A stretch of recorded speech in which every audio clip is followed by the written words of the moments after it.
pētījumi, jo, protams, pati lielākā un nozīmīgākā problēma, ar ko mēs saskaramies, ir saprupeļa neviennozīmīgais sastāvs dažādos ezeros. Kā izejmateriāls viņš ir vērtīgs, viņš ir bioloģiski augstvērtīga masa, tomēr mēs nevaram viņu certificēt vienreiz, jo sastāvs atšķirsies. Tātad man ir nepieciešami vairāk nekā 100 konkrēti skrupulozi pētījumi par katru iegūto saprupeļa masas apjomu.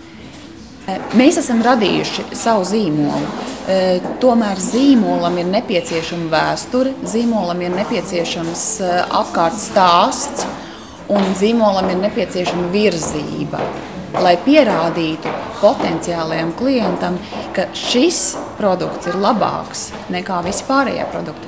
Unikalitāte. Mums ir nepieciešamība pierādīt mūsu produkta unikalitāti, un tam ir nepieciešams atbalsts. Es saprotu, ka šobrīd un nākotnē būtiski būs tikai ekoloģiskie produkti. Saprupelis ir 100% ekoloģisks, organisks materiāls, izejmateriāls. Saprupeļa vērtība ir tā sinerģijā ar pārējiem Latvijā iegūstamajiem izejmateriāliem.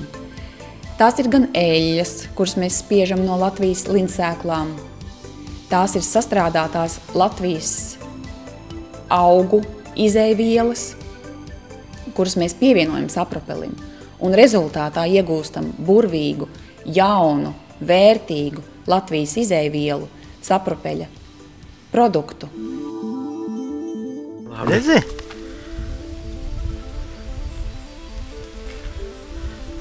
Jā, es ticu šitam. Citādi es nebūtu vispār ķēries. Vai šī nozara kļūs par Latvijas veiksmes stāstu? Rādīs laiks.